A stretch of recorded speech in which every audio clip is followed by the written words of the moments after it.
Price lord. ದೇವರ ನಾಮಕ್ಕೆ ಸ್ತೋತ್ರ ಉಂಟಾಗಲ್ಪಡಲಿ. ಪ್ರೀತಿಯುಳ್ಳ ದೇವ ಜನರೇ, ಯೇಸು ಕ್ರಿಸ್ತನ ಹೆಸರಿನಲ್ಲಿ ನಾನು ನಿಮ್ಮನ್ನ ವಂದಿಸುತ್ತೇನೆ. 2 ಸಾಮುವೇಲ 22ನೇ ಅಧ್ಯಾಯ 33ನೇ ವಚನದಲ್ಲಿ ವಾಕ್ಯ ರೀತಿಯಾಗಿ ಬರೆಯಲ್ಪಟ್ಟಿದೆ. ದೇವರು ನನ್ನ ಬಲವಾದ ಕೋಟೆಯಾಗಿದ್ದಾನೆ, ಆತನು ನನ್ನ ಮಾರ್ಗವನ್ನು ಸರಾಗ ಮಾಡುತ್ತಾನೆ ಎಂದು ವಚನ ಬರೆಯಲ್ಪಟ್ಟಿದೆ. ಅಂದರೆ ಪ್ರೀತಿಯುಳ್ಳ ದೇವ ಜನರೇ, ದೇವರು ಇವತ್ತು ನಮಗೆ ಏನಾಗಿದ್ದಾರೆ? ಬಲವಾದ ಕೋಟೆಯಾಗಿದ್ದಾನೆ, ಬಲವಾದ ಒಂದು ದೊಡ್ಡ ಗುರಾಣಿಯಾಗಿದ್ದಾರೆ. ಪ್ರೀತಿಯುಳ್ಳ ದೇವ ಜನರೇ, ಆತನು ನಮ್ಮ ಮಾರ್ಗಗಳನ್ನ ಸರಾಗ ಮಾಡುವವರಾಗಿದ್ದಾರೆ. ನಾವು ಹೋಗುವಂತ ಮಾರ್ಗಗಳಲ್ಲಿ, ಬರುವಂತ ಮಾರ್ಗಗಳಲ್ಲಿ ಅನೇಕ ತಡೆಗಳು ಇರುತ್ತೆ. ಆದರೆ ಕರ್ತನು ಆ ತಡೆಗಳನ್ನ ನೀಗಿಸಿ ದೇವರು ನಮಗೆ ಏನಾಗಿದ್ದಾರೆ? ಬಲವಾದ ಕೋಟೆ ಆಗಿದ್ದಾರೆ. ಪ್ರೀತಿಯುಳ್ಳ ದೇವ ಜನರೇ, ನನ್ನ ದೇವರು ಇವತ್ತು ನನಗೆ ಬಲವಾಗಿರುವಾಗ ನಾವು ಇವತ್ತು ಯೋಚಿಸುವಂಥದ್ದು ಬೇಡ. ನನ್ನ ದೇವರು ಇವತ್ತು ನಮಗೆ ಬಲವಾದ ಒಂದು ಕೋಟೆ ಆಗಿರುವಾಗ ನಾವು ಇವತ್ತು ಭಯ ಪಡುವಂಥದ್ದು ಬೇಡ.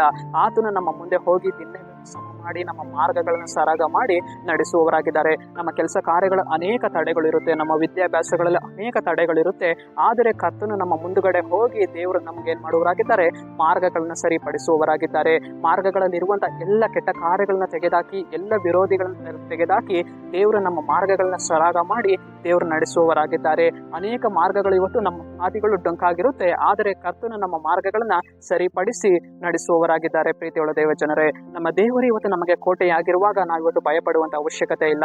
ನಮ್ಮ ದೇವರು ಇವತ್ತು ನಮಗೆ ಗುರಾಣಿಯಾಗಿರುವಾಗ ನಾವು ಇವತ್ತು ಯೋಚಿಸುವಂಥದ್ದು ಬೇಡ. ಆತನು ನಮ್ಮ ಮಾರ್ಗಗಳನ್ನು ಸರಿಪಡಿಸಿ ನಡೆಸುವವರಾಗಿದ್ದಾರೆ. ಸರಿ, ನಾವು ಪ್ರಾರ್ಥಿಸೋಣ. ಅಪ್ಪ ಕರ್ತನೆ, ನಿಮ್ಮ ನಾಮಕ್ಕೆ ಸ್ತೋತ್ರ. ದೇವರೇ, ಈ ವಾಕ್ಯ ಭಾಗ ಸಂದೇಶವನ್ನು ನೋಡ್ತಾ ಇರುವಂತ ಜನಗಳು ನೀನು ಮುಟ್ಟು ಸ್ವಾಮಿ. ದೇವರೇ, ನೀನು ಅವರಿಗೆ ಬಲವಾದ ಕೋಟೆ ಆಗಿದೆ ಅಪ್ಪ. ನೀನ್ ಮುಂದೆ ಹೋಗಿ ಅಪ್ಪ ಎಲ್ಲ ದಿನ್ನೆಗಳನ್ನ ತೆಗೆದಾಕಿ ಸರಾಗ ಮಾಡಿ ನಡೆಸು ದೇವರೇ. ನಿಮ್ಮ ನಾಮಕ್ಕೆ ಸ್ತೋತ್ರ ರಾಜ.